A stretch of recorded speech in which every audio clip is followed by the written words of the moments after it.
sẽ test một con laptop bạn ở mình kiểm tra nha anh em nhé. Kiểm tra đâu con này không biết là laptop gì nhé. Mình tháo ra mình kiểm tra biết ông mua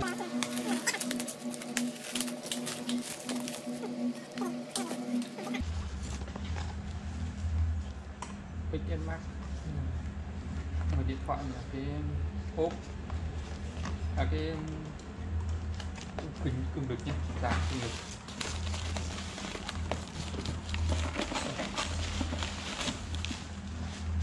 Đây là cái sạc tốt chắn hết. Con này con đeo nha, nhìn qua là thấy con đeo sốc.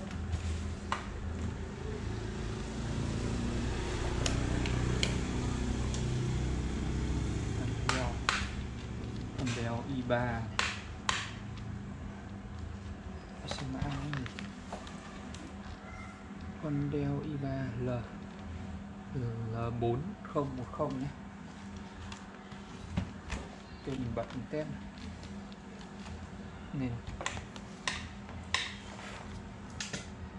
lên. Sọc màn hình nhé, sọc này, sọc màn hình nhé, đây sọc màn hình rồi. Đấy, bây giờ lại đỡ hơn. Con này màn hình có vấn đề này. Ok, mình test một chút. Đấy, bây giờ lại hết nhé. Còn là màn hình có vấn đề này. Ui, rộng ở trong.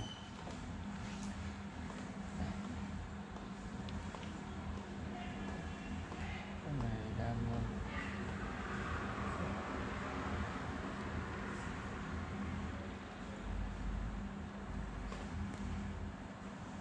i3 M380 4GB. Sử dụng Win 7. Ok, thì mình sẽ kiểm tra ổ cứng. Cứng này không gì.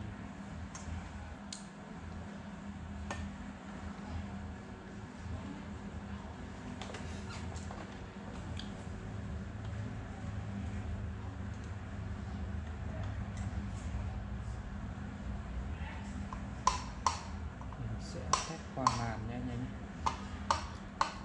Test qua xem ổ cứng này là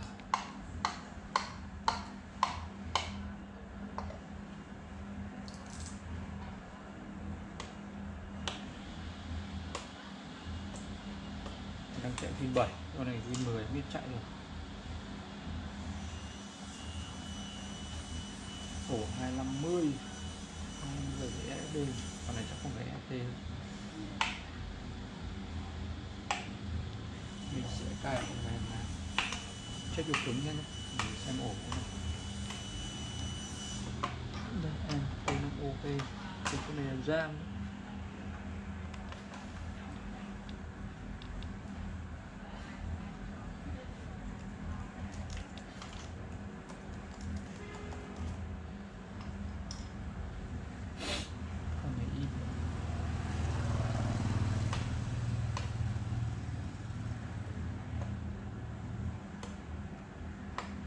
Bây giờ mình vừa những cái rời máy mình cho lên Win 10 nó mới chạy nó ổn nhiều.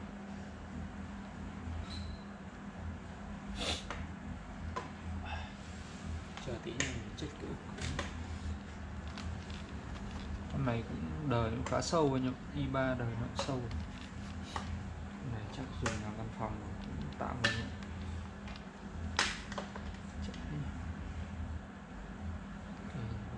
Mình sẽ tháo ra mình ra luôn cho nó đây.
Ghê ơi, mày điếc à?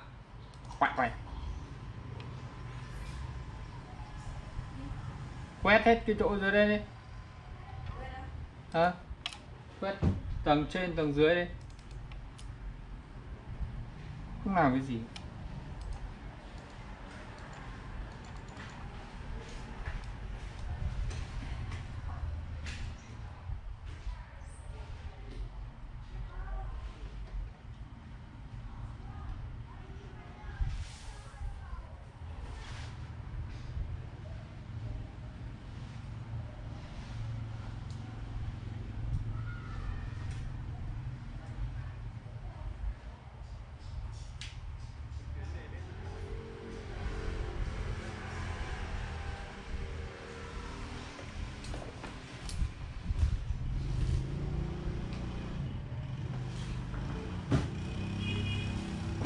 Ok anh em nhé.